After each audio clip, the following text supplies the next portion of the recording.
All right. Okay, guys, I'm live. It's just me again today. As you guys already probably know, Jason is taking a break from podcasting unless we doing a special emergency one. That he might join us. Paul has got family obligations tonight, so I'm going to go solo on this one. Let's start with a little football news first. Okay, give you my little opinion. Okay, the University of Iowa, the AD, Beth Getz, as we already heard, has self-reported to the NCAA a minor rules violation. And so, okay, and so I guess it's like a level three because I think it was Tyler Barnes tweeted Caden Proctor while he was still at Alabama, and as far as I know, it was just one time to encourage him. He was having a bad couple games, I guess, and basically he just tweeted and said, keep your head up. Basically, I'm just paraphrasing. Keep your head up. Everything will be fine. Just keep working. Blah blah. You'll be fine. Okay. Um, as we know now, Caden told the interviewers that at media day after he committed to Iowa. I mean, after he committed to coming back to Iowa after his little stint at Alabama for 1 year. He told them that the coaches had kept touch with him and they didn't burn any bridges with him. That's why he wanted to come back to Iowa. Um, and so that made some national news, and some people were calling for Iowa to be punished because that was tampering with recruiting. I don't know what the actual recruiting rules are, but I gotta believe that just encouraging somebody without saying, "Hey, leave Alabama and come to Iowa," which wasn't said, just encouraging somebody to keep your head up, things will get better, keep working. And I can't believe that that is considered a rules violation. It just bothers me. Yeah, and Jared is right here, and I like Jared's thing because the fans were pretty hard on Proctor when he decided to go. Yes, we were mad, we were upset, we were disappointed, but I was not one of them that were calling him names and jumping all over his case. It was just wasn't happy that he decided to flip at the last minute and left Iowa basically high and dry. Because they didn't give Iowa a chance to um what I want to say, didn't give people anyway. So I'm just gonna move on from that. Okay, Jared says it seems like people are out to get it. It does. It does. I want to talk about this in a little bit when we talk about women's basketball, but Cheryl Swoop seems to be on the bandwagon now to dis to discredit with her lies, and they are lies. She didn't check the facts because I can't believe I heard it with my own ears. The blatant lies that she said about Caitlin, and we're gonna talk about that in a few minutes. But we're going to just I'll get there. We're gonna talk about that, but yeah, but that's one of the people out to get Iowa, it seems, or at least Caitlin. Okay, and so yes, Jared, the offense does need him. We need his skill, we need his size, and hopefully, he can push open a hole or two with this new offense that Tim Lester's bringing. It's going to be a run first offense, and so we're going to need Caden along with his teammates to help push open some holes. You know, to push open some holes, and whoever the QB may be. Okay. I know that you know, Tim Lester said that we're gonna run the ball. We're gonna run first. We're gonna try to get running explosive plays off the run, which Iowa didn't kind of have this year, but maybe they only had usually an explosive play of one play a game. The Hawkeyes did this year, and so maybe we're hoping for some more. And then Kirk comes out, and the more I read his statement, he didn't answer the question directly when he was asked if Tim Lester would have the keys to the offense, basically without interference from Kirk. But the more I read that, all he's saying is the same thing Tim Lester's saying, is that we gotta run the ball first, we gotta keep time of possession, we gotta keep the basically, I'm paraphrasing what I read into it, "Let's keep the offense out there, let's keep driving the ball, burning clock, keep the offense on the sideline as long as possible so that they're well rested at the end of the game when we need them." Um, be wary, know where you're at down in distance, where you're at on the field, all those things. And, so Kirk is basically just saying, hey, as long as we can cover all that, we're going to be fine on offense. So, um, yeah, we just had to keep reading, on that. Okay. Do you have a good feeling about the new OC? Right now, I do. I'm not, I mean, I wasn't crazy about his hire. But you never know. Nobody was crazy about Kirk Ferentz when he was hired in 1998. Nobody wanted him. They all wanted Bob Stoops, the flavor of the day. Um, and according to Kirk, I wasn't around, but nobody wanted Norm Parker. Nobody wanted Ken O'Keefe when he brought those guys on board. Okay. But look how that worked out. I mean, at least we had some semblance of an offense under Ken O'Keefe, even though everybody complained about it. Greg Davis couldn't get the job done. Brian Ferentz got the job done partly early in his career, but using Greg Davis's offense and tweaking it just a bit. And then, of course, later in the career, we know things didn't work out, but we also know that we haven't had the greatest quarterbacks play in the last 2 years. Patia and Spencer Petras, you know, they were okay, but they weren't great. They weren't gonna take us to the promised land. And then, of course, we all know what happened with Deacon Hill. We don't even need to go down that road with Deacon. Um, but um, even with Cade, um, his first, I think he believed that he played 4.5 games or 3.5 games or something like that. Even with them, I believe it was 4.5. Never mind. Um, Even then, Cade wasn't being the quarterback we thought. You guys remember the very second? I think it was the second play of the game, or maybe it was the first play of the game of his very first career when he threw that touchdown pass to Anderson. Yeah, we all thought we arrived, didn't we? We all thought we arrived, and then reality sunk in. Okay, and so, and then I want to address what you guys thought about this Chip Kelly rumors. This article comes out and says that Chip Kelly actually did contact Kirk Ferentz about the possible OC job, and supposedly Kirk said no. Okay, why would Kirk say no? Okay, one is his offense too flashy for Kirk, too many chances. Okay, okay. Now I'm going to talk about a flashy offense and a wide open offense too. We're going to do that in a second. Okay, or two, did he think that his personality would clash with Chip Kelly because Chip Kelly is, also a very experienced head coach, and maybe two head coaches can't get along, so maybe it's a personality conflict, or was it financial because Chip Kelly would come with a high price tag, and Iowa couldn't afford him? Mhm. Okay, yeah. Okay, so yeah, Chip Kelly is currently the head coach at UCLA, but is looking around right now, I think, because I think he expects to get fired. So he's kind of looking around, and somebody said that he's tired of being a head coach because he's tired of dealing with the recruiting. He's tired of dealing with the NIL and things like that. He just wants to coach football. He wants somebody else to deal with all that, and he just wants to coach football. So he wants to be like an offensive coordinator, is what I was told. Okay. But what do you guys think? What could be the possible reason? I mean, it's just speculation. We don't even know if the article that came out saying that is even true.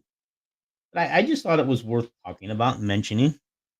Okay, so now we can come back to football if we need to. Let's talk about that dreaded wrestling meet the other night. Wow. Okay. Um, Not good, guys. It wasn't good at all. Let's see if I can find the. Gosh, I didn't know I saved that much.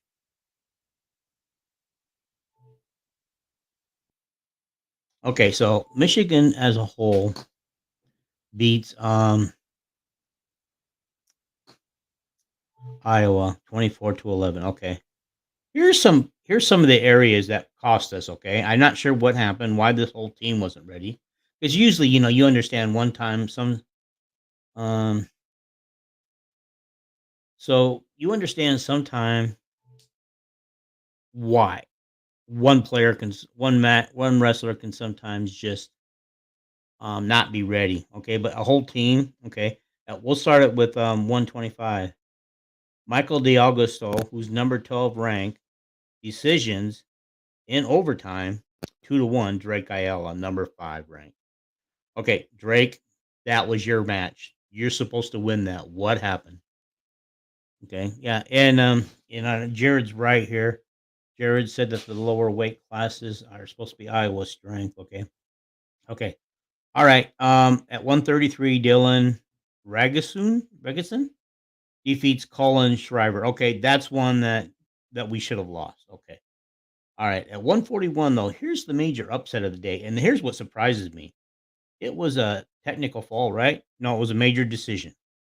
Number 19 ranked Sergio Lamedle, and I believe he was a freshman from what I was reading on, defeats number 1 ranked Real Woods 14-2. How does that happen, guys? How does Real Woods give that up? I mean, is it possible he could be beat? Yeah, but not a wrestler of his caliber getting beat like that. Okay, and now supposedly according to Flow Wrestling, Real Woods is coming off an injury, and that's why he missed the previous 1 or 2 dual meets. Now that's interesting. That's interesting. So what you're saying is he might not be 100% when he's out there wrestling. He might be like a knee injury trying to pull Spencer Lee on us. Okay. All right. At 149. Okay, this is another one you would expect Michigan to win, which they did. Austin Gomez defeats Victor Vanio. I can't even say the name. So okay, but here's the another major upset. Okay, our number 2 Gerald Frankeny gets beat by number 12 Will Levin 2-2. I think that was also in overtime. Was it overtime? Jared, was that overtime? Okay. So then we finally right the ship at 165. Michael Caliendo defeats Bo. Jeez, Michigan's got a bunch of names I can't even say. Okay, but defeats 9-4. Okay, so I was finally on the board after the first 5 matches of being shut out. They're finally on the board. Okay. And the issue now is why are there consistently injuries surrounding these Hawkeyes? Well, you know what, Jared? I don't remember who said this. But the thing that I heard was that even the day before the meet, Brands has these guys wrestling hard wrestling the meet. Where like somebody like Penn State's rest their guys a day before meet so that they're fresh. And are we wrestling so hard that we're hurting each other and injuring each other in practice? And I understand go hard, but you also need to be wrestling, you know, too, and be conscious. If you got to if we got a big meet with Penn State, I'd be wrestling these guys, not wrestle them so hard the day before meet. And I realize that Tom Brands is a different kind of guy, but Iowa wrestling has been soft all year except for the last 2 matches before Michigan, which I finally felt they were aggressive and they were attacking and trying to score some points. That should have happened against Michigan, but it didn't. I don't know what happened. I think they had an eye on Penn State. Okay. And so, but why is there consistently injuries? Yeah. Yeah, that's a good question. Okay. Going back. Number 3, Shane Giffen decisions. Number 8, Patrick Kennedy, 12-1. Again, that's probably a match that we should have lost. Okay. Aiden Riggins decisions. Joseph Walker. That was 6-5, and I thought that match at the beginning would be a toss up, and the score indicates that it was a toss up. He won it by 1 point. Okay, Zach Glacier technical gets a technical fall, which that's he should win that match. Why is he only number 11? As much as he's winning this year. Technical fall. What? Why is he only number 11, Jared? Okay. Jared, I wasn't using your notes, but I could go back and find them. Where did you put them at in everything Iowa sports? Okay, this could be a possibility. Okay. All right. That could be a possibility. It seems of coaching needs to make and some adjustments with the regimen. I think so. I agree with you, but I'm not Tom Brands, and Tom Brands, you can't overlook him. He's got a couple of national championships under his belt, and some runner-ups, but they've also had some years where they were pretty not so good. I mean, but they're always in the top. They're always among the top people, and of course, Bradley Hill gets major decision, which you would have expect. But why, since we've already taken the red shirt off of, unless he still has eligibility to be redshirted, why we didn't put Ben Keeter in there, because I think Ben Keeter would have been a better person at heavyweight, especially when we badly needed a win instead of got that. Yeah. Okay. Jared says Zach Glacier, it's based upon the level of competition he's wrestled so far. Now he will face the number one guy from Penn State. So now we'll see how it goes, right? Okay. So yeah, they face Penn State Friday night. I'm gonna guess it's on BTN because BTN regularly likes to do double and triple headers of wrestling meets on Friday night, and so I'm just assuming it's on BTN. I haven't looked. I can look right now for you guys. Um, Alrighty, let's take a look. Okay. Yeah. Alrighty. My phone's running a little slow tonight. Well, you guys have to understand. I'm in a major windstorm right now, about 30-mile-an-hour winds, practically knocking everything over. My garbage can is half full, and it knocked it over to the ground. Had to go outside and pick up blowing garbage earlier. Okay, men's wrestling schedule. Okay, Penn State at 8 o'clock Central Time in Iowa City. It will be on the Big Ten Network. No surprise there. I'm sure that everybody wants to get it, but it's been 6 years since Iowa has lost a Big Ten game that wasn't named Penn State, or I mean a meet. So anyway, Iowa has won every Big Ten matches for the last 6 years except for the Penn State. That's the only team, and we know that Penn State's good. Penn State is what Iowa used to be. Okay, if Iowa doesn't compare, they could possibly get shut out by Penn State.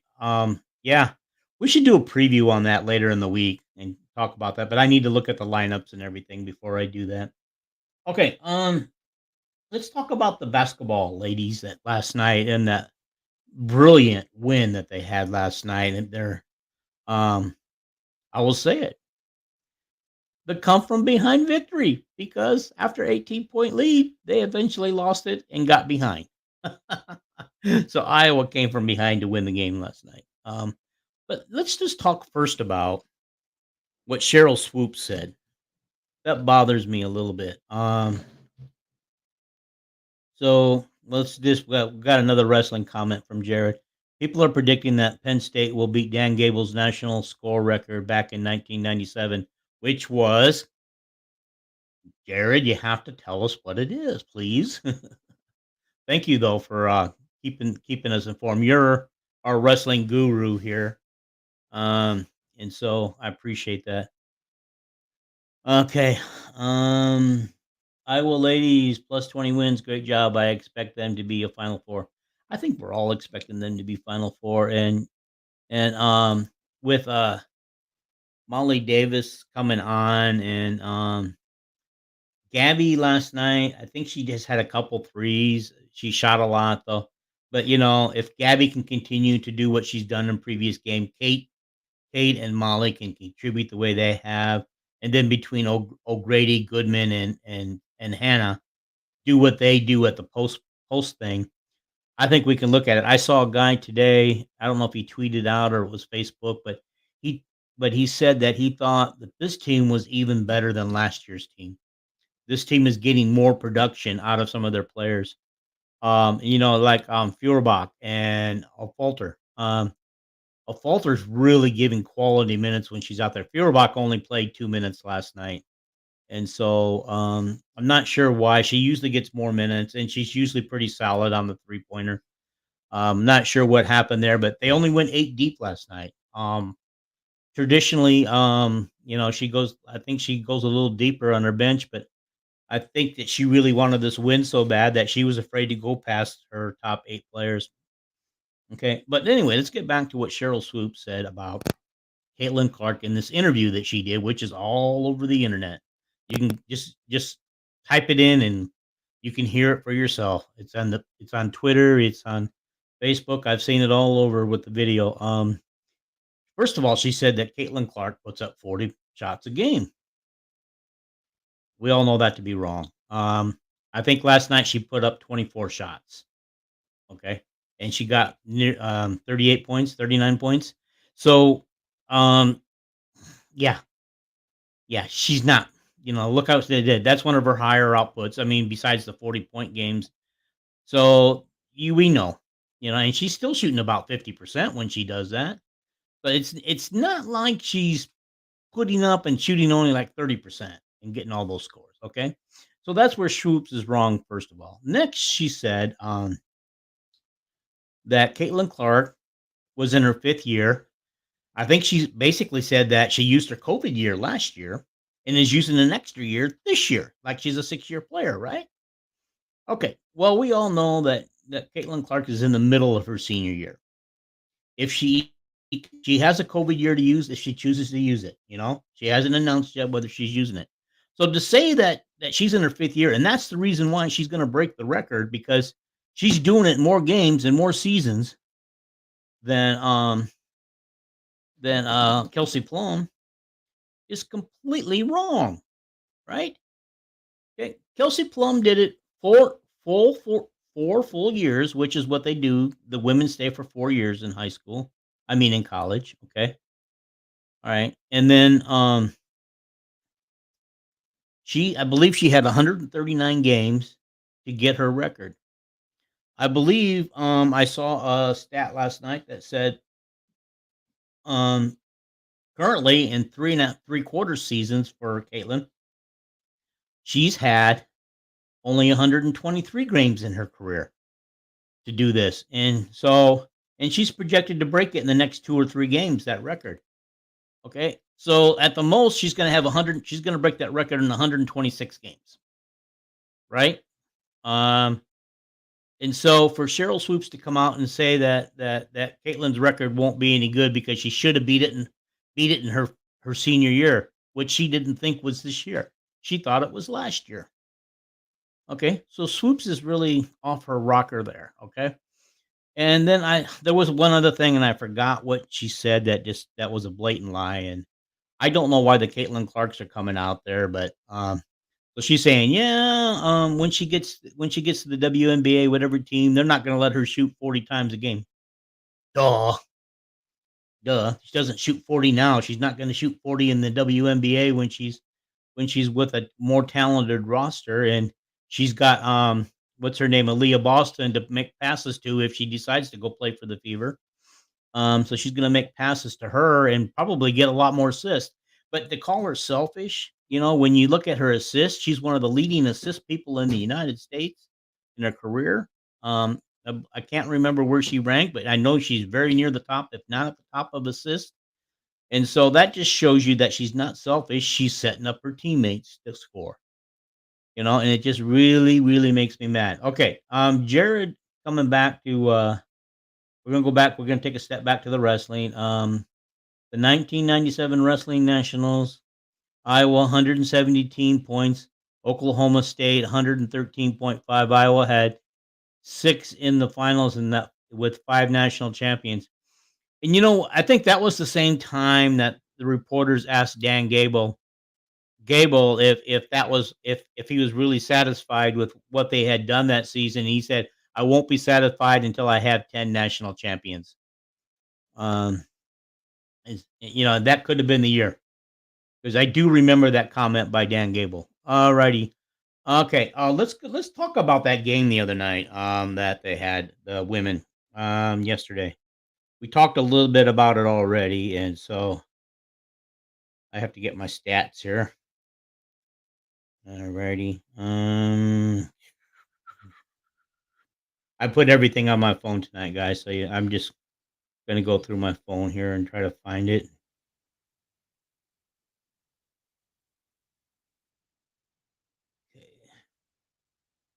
Alright, okay. Alright, so, did you guys think last night that they missed a lot of easy lay-ins? Some were contested, some they were being hacked, but didn't get the call in their favor. But, for lay-ins, in case you were wondering, in the first half, David Eichart reported that they went 11 for 21 or 11 for 20 on lay-ins, which means they missed 9 or 10 lay-ins, easily. Okay, Jared, I'll get to the men's basketball. That's right after the women. We'll talk about that next. All right. So we got yeah. So, and I know they missed some easy ones in the second half, because I know that Kate had an easy uncontested, nobody around her one. Caitlin had a couple of easy uncontested ones that didn't go down. What is the reason why they're missing? Are they not focused? Are they just throwing it up? They're expecting to get fouled and hoping that the ball goes down for a N1. I don't know. Okay. I just know that game, not only when they built the 18-point lead, but they could have built maybe up to, 25 to 30-point lead had they get those lay-ins, because they did miss some easy lay-ins in the second half too. And I don't have the stats for the entire game. All right. And so, okay, so here we have Stokey, because she's playing our post. So she has a total of 8 rebounds. Not a bad night. She's 1 for 2 at the free throw line, which was better than I thought she did. Okay, 4 for 8 on field goals, but she missed some lay-ins for a total of 9 points. Okay, and she had 2 assists, and she had a steal. Okay, that's not bad. You would like to see more out of her, but, she didn't hurt the team that much, I guess, or not at all, really. Okay, here's Molly. Molly's 7 for 11, 3 for 5 from the three-point line. Um, Molly is she really? Oh, no, she only had 4 rebounds and 4 assists.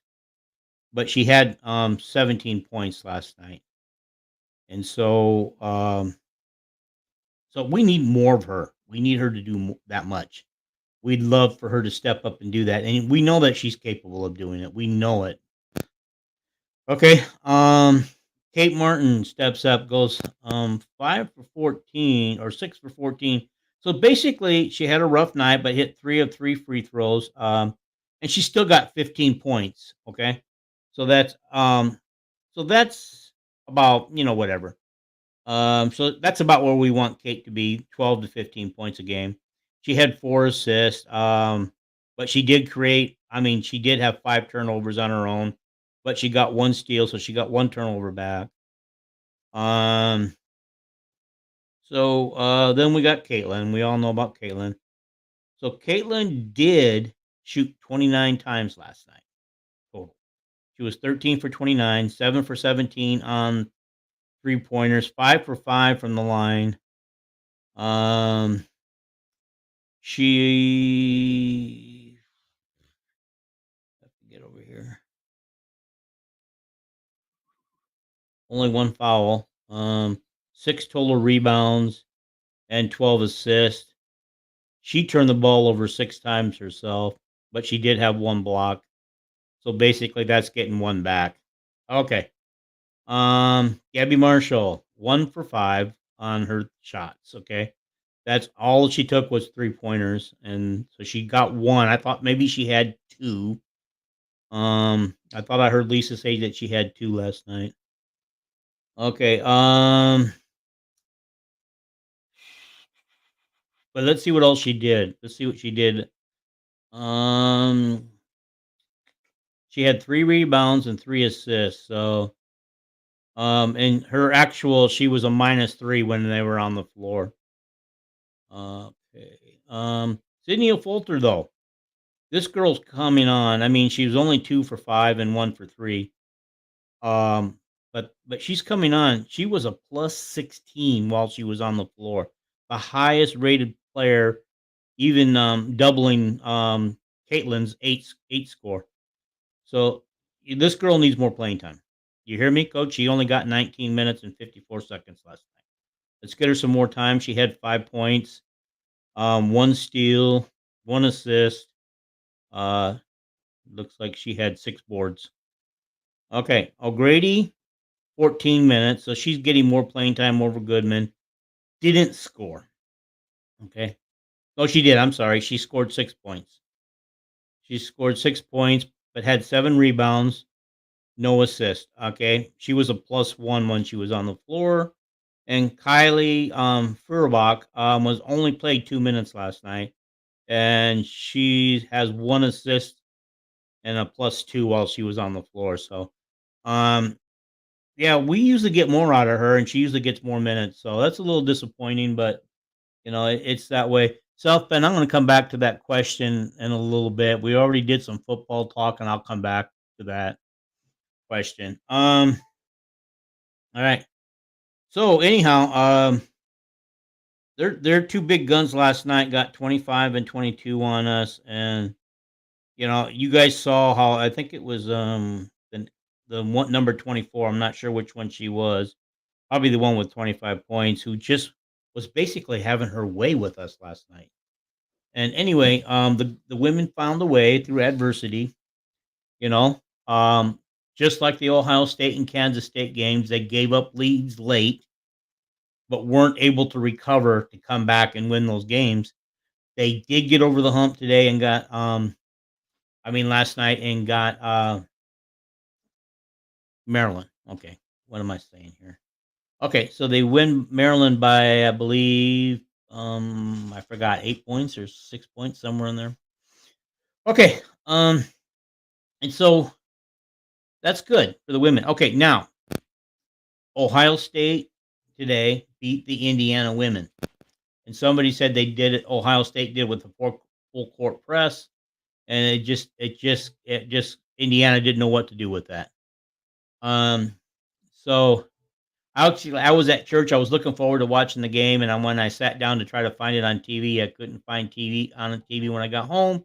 So I asked Google to tell me when the game was, and she said it's already been played. Here's the final. Funny story. Okay, yeah, Google talks to me. All right. So where was I going? Oh yeah. So Ohio State currently and Iowa both are like 10-1 in the Big Ten, tied for first place. But technically, if the season ended today, Ohio State's going to get the number 1 seed in the tournament. Why? Because they beat Iowa. So it's very important when Ohio State on the last game of the season comes to Iowa City that Iowa gets Ohio State so that they get the number 1 seed, and beats them by more than they got beat. Okay. Um, yeah. So I was going to say right now, Jared, I would say right now they are the 2nd seed. If the Big Ten would end today and the tournament started this week, they would be the 2nd seed, which isn't bad. They would still have a shot at getting the championship. But we want them to get both the regular season title um and the tournament title, don't we? I mean, I do. Okay. So what's it going to take to get there? Run the table, because it looks like Ohio State's going to run the table because they don't have to play Indiana again, but they do have to play Iowa. But we also have to go to Indiana, okay, and play Indiana at Indiana. And while I think that game will be troublesome, even though Iowa made it look pretty easy in Iowa City, it's gonna be troublesome in South Bend, okay? It's very important that Iowa finds a way to win that game. If they can get past Indiana, I know they'll in my heart they'll beat Ohio State because they're gonna have all the fans and the hoopla and the atmosphere there, especially if they're both only coming in with 1 loss. Then that's gonna really be a huge game, okay? But I think Iowa can run the table. Not that that's gonna be easy because, some of these teams aren't gonna make life easy for Iowa. They're gonna get everybody's best shot, okay? And so I just think that they got 7 games left out of the regular season. So they need to run the table on those 7 games, and it can be done. They can do it. It's not a daunting task. Everybody is expecting them to get back to the Final Four again. It would be nice if we could get to the championship game. Okay. And so, all right. All right. And that's just Jared's bringing that up too, is that hopefully our fans will behave when Ohio State comes to Jared.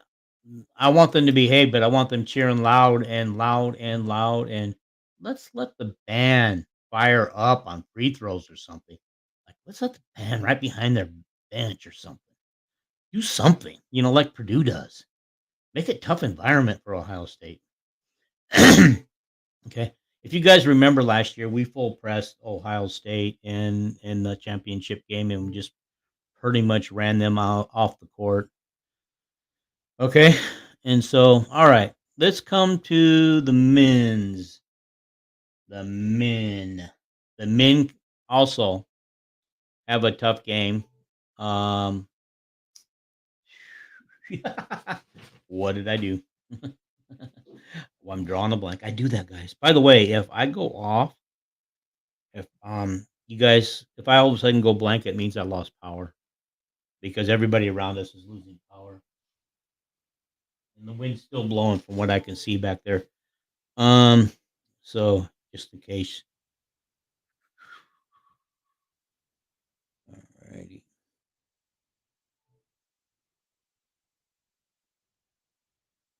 Okay, so Iowa beats Ohio State by 2 points. Okay. What is going on with Ohio State? They're supposed to be pretty talented this year. Okay. So Iowa is now 5-6 in the Big Ten, 13-9 overall, right? You guys realize in those 11 games that they could be 8-3 right now? They shouldn't have lost to Michigan at home the first time they played them. They should never have lost to Indiana when they played them, and they should not have lost to Maryland at home when they played them. You know, those are 3 games that they should have won, and it's just sad that Iowa is struggling that much, okay? That they're struggling that much. Can Iowa reach 20 wins? Jeez, Jared. I'm gonna say no. I'm gonna say no. This is an up and down team. We've seen them get good wins at Minnesota. They got a decent win. I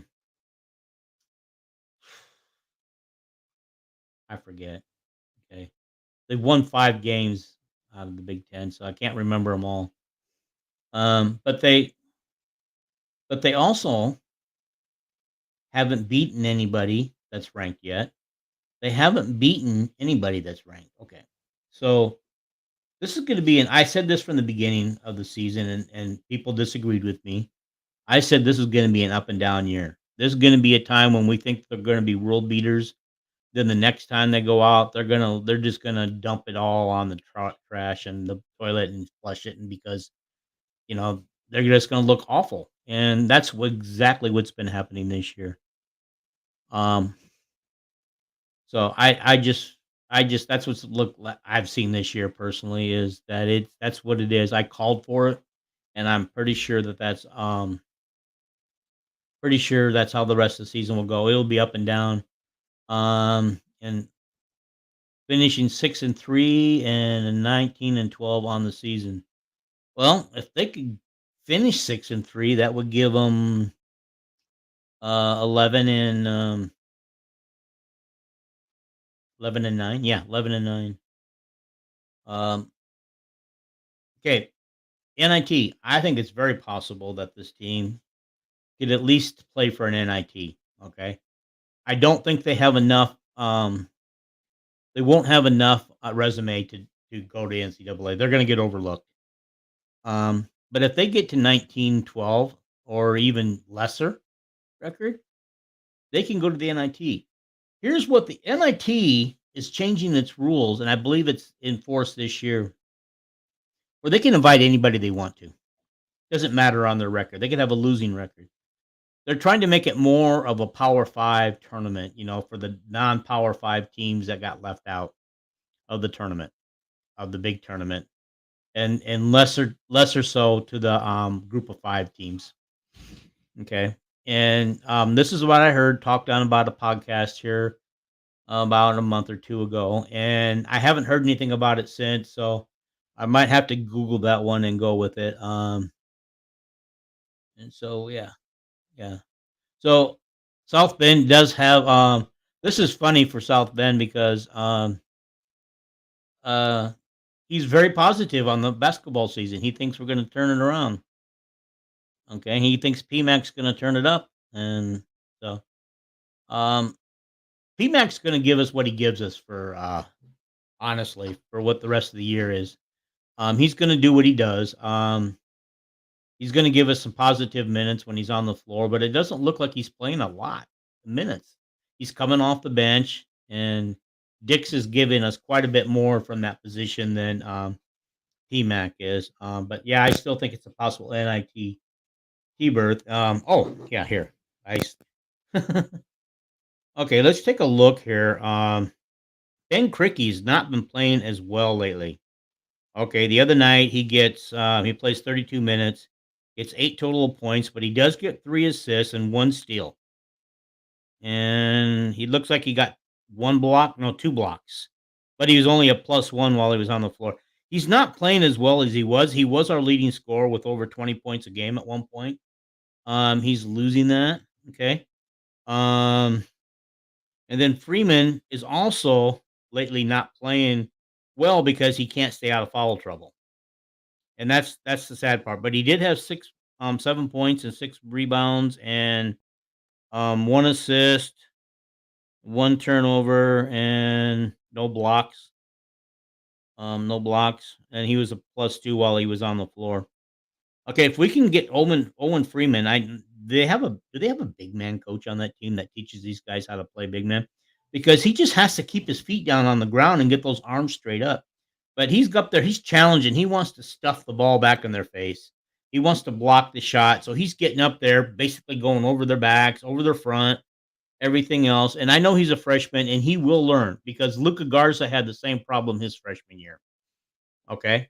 He had issues with fouls too, and as I believe Keegan did too, his first year on the floor. But I do know that that he's got to learn to hold his ground and keep those feet on the ground. And you could see the referee and the other night, the referee after they gave him a foul, talking to him, telling him what he needed to do to avoid the foul. And then of course Stanford comes over and basically probably agrees with what the referee just said to him because you could tell that they were giving him advice about how to avoid foul trouble because he's too good of a player to get in foul trouble and spend the game on the bench. Okay, Josh Dix, like we said, is coming on. He was 7 for 10 for 15 points and 1 assist, 1 turnover. He had 7 rebounds though. And that was Perkins. I'm sorry. Perkins was 6 for 12, and he's been our big man on campus lately. 20 points, and then Peyton Stanford got 15. So we have 2, 3, 4 guys in double figures. The other guy was Pat P. Mac. Okay. We didn't get much from Bowen, Price Sanford, Evan Bronze, or Brock Harding. Between the 4 of them, we got 1 point. Um, so no, we got 2 points. I'm sorry, 2 points, and we didn't get much else from them. Somebody got a 2 assists. That was Hardy. Harding. Okay, so the basketball. I'm not going to say that they're crap or anything like that. they are gonna struggle here. They really are. Um, they're gonna struggle, and then they're gonna have nights where they look great, okay? And, and like Fran McCaffrey said, this is life in the Big Ten right now. Every game is gonna look like that Ohio State game. Iowa just has to be on their game at the end of the game if they're holding the lead, not to do anything stupid and give the game away. Okay. Alrighty. This is one. Okay, Kings fan here. Are you all surprised with the progress of the Murray twins in the NBA? Not at all. If you're I don't know if you were a Hawkeye fan before the Murrays went in there, but the Murrays have really shown that they work hard. They work hard in the off season, and especially Keegan. I haven't really heard much about what the other one's doing, but Keegan is doing well, and I heard Chris is doing okay. Uh, so but then I heard a rumor that they knocked him down to the G League, but I don't know because I live out here in California and I can't even get their games on TV out here. Okay, yeah, it's because we live in Laker country, Lakers and Clippers. All right, so yeah, that's a good question. But yeah, I'm not surprised. I knew Keegan would do well, and I suspected Chris will be okay. His time is coming if he isn't already doing well. Okay. All right. Make sure to hit that like button, subscribe button, and support Dean's podcast. And let's address the KF rumor I posted earlier. All right. Let's go find it. Okay. All righty. Guys, later this week, I'm going to do a softball and baseball podcast. They're both of those teams start their season in next week, I believe, and so I want to do a podcast on what they're up doing and coming in. So let's go find that South Bend question so we can talk about it. All righty. Okay, let's find that sucker.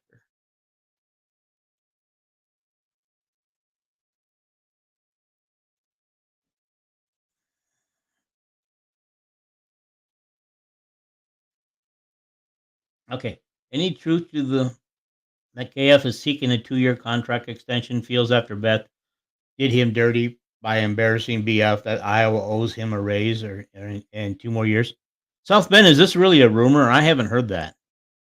I hadn't heard that. I mean, he's locked in till 2029 if he wants to, I mean, yeah, 2029 if he wants to stay for the complete season. I mean, the complete contract, I mean. So, I don't understand, where that rumor would be coming from because I'm sure he's not even planning on staying past that. Why would he want I don't know. You know how old he'll be in 2029? He's gonna be 70 this year, right?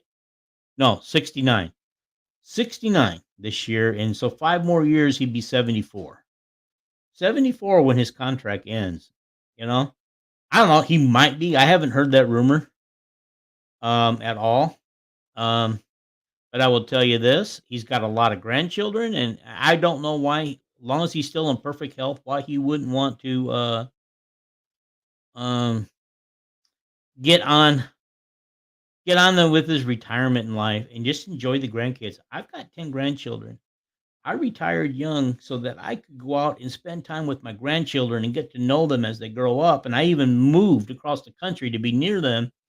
And doing the things that we're doing with the grandchildren is great. I don't understand why he's not doing that. Okay, we're going to back up a little bit. Keegan's developing so well for us. Definitely a hard worker. Chris hasn't had a ton of playing time to my knowledge and wouldn't be surprised if he did some G League work. It can sometimes be very helpful. Yeah, yeah, it's working for Luca Garza. He's tearing up the G League whenever he plays, but he's up at the Timberwolves. And according to the general manager of the G League in Iowa, the Iowa Wolves, Garza hasn't spent that much time with the G League team this year. This year, he spent more time with the Timberwolves. So, yeah, so that could work because that Garza the last couple of years did spend a lot more time with the G League than he did with the Wolves, the Timberwolves. So, Yeah, and I appreciate this. Ruckus, Bob, that's Bob, right? Or Bob 08? Okay. Oh, 808. Ruckus 808. Okay. Is that your zip code? Anyhow, not zip code, area code. Dummy me. Okay, yeah, I appreciate you coming on here. Everybody's welcome to come in here and comment, and just keep it clean, and that's all I ask because my grandchildren follow this podcast, and if they come on here and watch it, I don't want them hearing anything or reading anything bad. All that's all I ask you to do. Okay. Yeah, going back to the rumor, South Bend says I have no clue if it's legit. That's why I brought it up. I hadn't heard anything, but I'm going to tell you guys. In order to do a really good podcast, I talk to a lot of people. I do a lot of research. I probably spend a couple hours researching things and listening to some podcasts here and there, so that I can come out here with some good information for you guys, and not try to look stupid or sound stupid out here. And so sometimes I miss some of that stuff, but all the stuff that I studied today, and looked at and read and listened to, I had not heard anything about that rumor. And so, um, South Bend, I'm gonna wanna know where that rumor came from that you read. You must follow some different people than I do. Okay. But yeah, guys, I really appreciate it. I was gonna do some softball and baseball stuff tonight, but I'm gonna save that for later in the week for a separate podcast because it doesn't seem like it fits here tonight. Um, so I appreciate you guys' comments and stuff. I would appreciate it if you would just subscribe if you haven't already, like it, throw in some comments. It helps the algorithm. And the closer I can, get this podcast up there where everybody's seeing it. I know there's like 20 million Hawkeye podcasts out there, guys. There really is. I listen to a few of them myself. I don't listen to them all because there's just too many of us, but I want to be something different than what they're out there. A lot of them are news media type people, and a lot of them get some guests on there. I've had guests in the past, and Jason and Paul, we are a trio, and I'm sure we'll be a trio again once the football season kicks up again, and we'll be a trio probably for special broadcasts and stuff. But it looks like I'm going to be doing most of the solo work of this, and I'm not letting this podcast sit until next football season, guys. I'm going to keep coming back here at least a minimum of once a week until football kicks off. But we got plenty of basketball, we got softball, we got baseball coming up. Wrestling's still alive. And even while I talk, I haven't brought it up, but there's gymnastics going on out there too. The gym hawks, are out there. And so, and track, I think some of the tracks starting up too. So there's a lot we could talk about. I just know that most people are only interested in football, wrestling, and basketball, and that's where we'll be right now. I don't talk a lot of the women's wrestling. I do know that they placed a lot of champions in the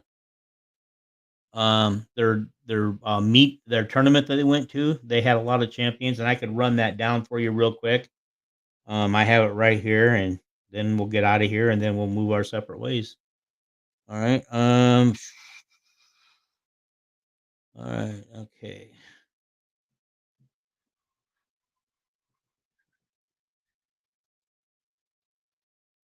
All right. Let's start with at 116 pounds, Felicity Taylor took first place. 123 pounds, Callie Lang did not place. 123 pounds again, Ava Rose took sixth place.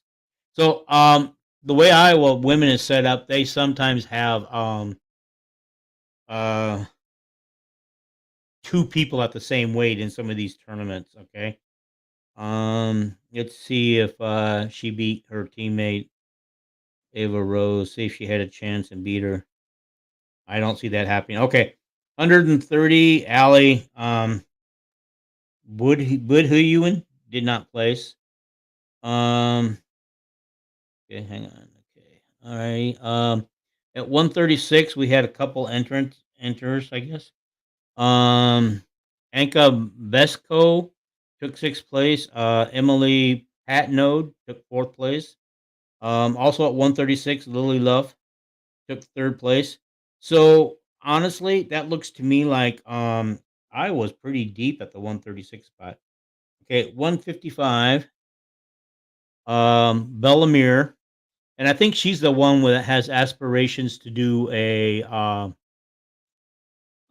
mixed martial arts thing. I think her dad's involved in it, and I think she's the one that wants to be a mixed martial artist, or actually is, and she does both, I think. So Bellamere took first place at 155, and then we jumped all the way to 191. I'm not sure why.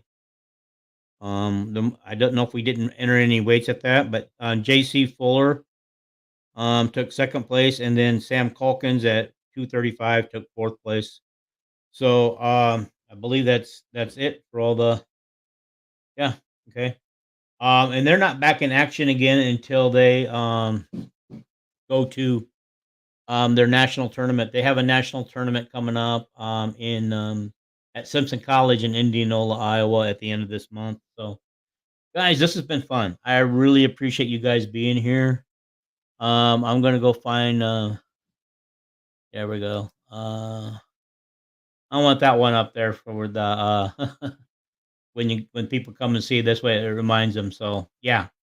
So subscribe. You have to subscribe before you can like, and you have to subscribe before you can like and comment. So do the subscription first. It'd really be fun for you guys to do that. And at toward the end of the season, toward the end of the NBA season, I'm going to do another podcast on Hawkeyes in the G League and NBA because we've got quite a few of them, and we'll talk about how their seasons are going, how their teams are doing. And so Ruckus, you can come back for that one if you'd like to, because we'll definitely be talking about Keegan.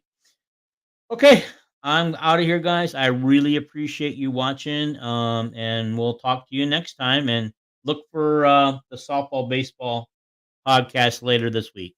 Bye.